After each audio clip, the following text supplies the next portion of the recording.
Oke, sekarang kita masuk ke not atau negasi. Negasi itu sebenarnya ingkaran ya, atau ya lawan kata ya. Kalau misal teman-teman ada kata benar, lawan kata dari benar adalah tidak benar. Not itu sebenarnya dengan menambahkan kata tidak pada suatu pernyataan gitu. Nah, kalau not itu inputnya cuma satu nih teman-teman ya. Jadi kakinya cuma satu. Nanti bentukannya gini, dari 1 jadi 0, 0 jadi 1. Kalau misal di inputnya adalah 0, berarti setelah masuk ke gerbang logika ya not, dia jadi 1 gitu. Dan simbolnya itu tanda petik kalau di aljabar, tapi kalau di logika itu dia seingkaran ya, ini negasi. Nah, selanjutnya kita masuk ke non atau non, not and. Not and sejatinya adalah lawan daripada n. Jadi kalau biasanya kita memilih n, misal perkalian dari 1 kali 1, perkalian dari 1 kali 1 kan 1. Nah, lawan dari 1 adalah 0 gitu. Jadi kalau teman-teman bingung sebenarnya, teman-teman bisa menghafal gerbang logika n aja. Ketika n itu teman-teman udah tahu, maka untuk menerjemahkan logika nan itu sangat gampang. Misal 1 kali 1,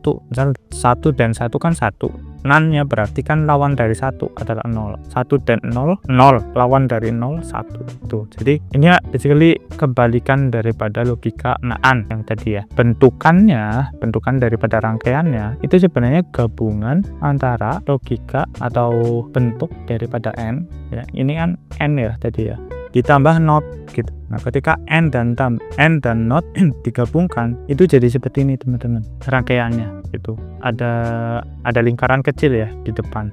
Nah, begitupun juga nor nih teman-teman. Untuk menghafal logika nor atau not or, teman-teman hanya perlu menghafalkan tabel logika atau tabel kebenaran daripada or. Or itu kan dua pilihan yang dimana kita harus memilih sesuatu yang benar ya. Kalau kita disuguhi 1 dan 1, otomatis kan pasti kita jawabnya 1. Nah, lawan dari 1 adalah 0 gitu.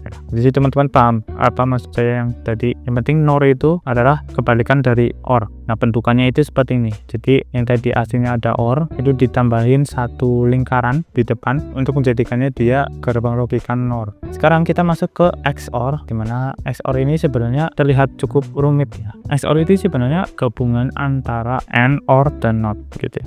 Nah, secara lebih jelas ya. Ini itu adalah inputnya seperti ini secara rangkaian ya. Teman-teman tinggal tarik garis saja. Misal di sini inputnya adalah P, berarti P aksen di sini kan.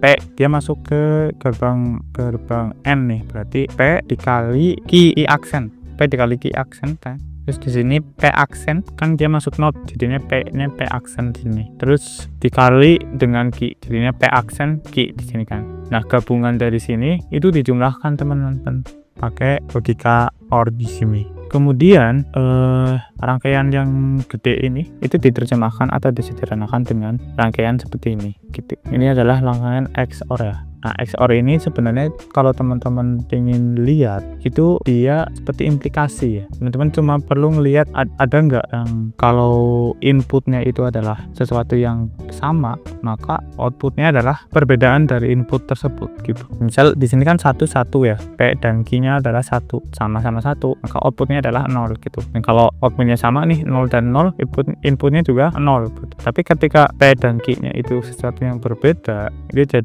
hasilnya adalah 1 gitu.